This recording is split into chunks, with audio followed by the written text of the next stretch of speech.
बच्चों, एक भोला राम की कहानी सुनाती हूँ। भोला राम बहुत ही सीधा साधा था।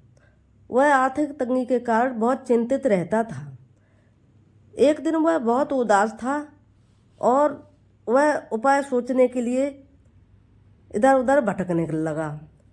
अचानक ही उसने सुना कि हमारे गांव में साधु महात्मा जी आ रहे हैं, तो शायद मेरा समस्या का निवारण कर दें। और वह साधु के पास पहुंचा और सारी समस्याएं बताईं और प्रणाम करके बैठ गया। महात्मा जी ने कहा, पुत्र कल आना, मैं तुम्हें कल बताऊंगा। वह सुबह आया। साधु ने कहा कि मेरी मंडली में 100 ऊँट हैं, आज तुम्हें इसकी रखवाली करनी है। तो उसने सोचा भोला राम ने कि ये तो कोई बड़ी बात है, इसे तो मैं बड़े आसानी से कर दूंगा।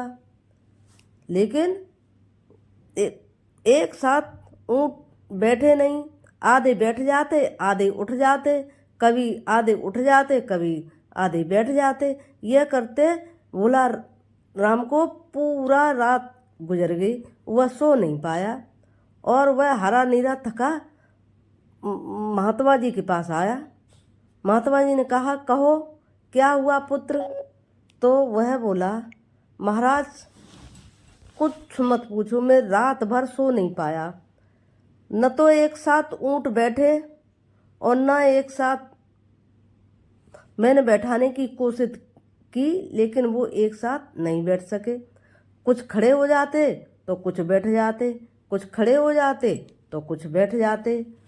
तो महाराज साधु महात्मा थोड़ी देर के लिए चुप रहे और बोले, बेटा यही तो तुम्हारे प्रश्न का उत्तर है।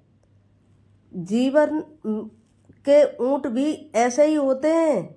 समस्याएं कभी एक साथ समाप्त नहीं होती, एक जाती है तो दूसरी आती है। कुछ समस्याओं को तुम सुलझा लोगे, लेकिन कुछ नई फिर खड़ी हो जाएंगी। या तुम यह सोचते रहोगे कि जब सारी समस्याएं समाप्त होंगी तब मैं चैन से सोऊंगा, तो वह दिन कभी नहीं आएगा। चैन और सुख वही है जहाँ धैर्य और समझदारी है। भोला अब समझ चुका था।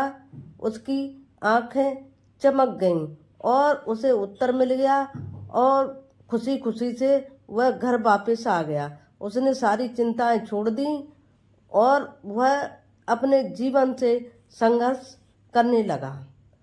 इसलिए समस्या भी जीवन का एक हिस्सा है, उससे डरिए मत, उन्हें समझिए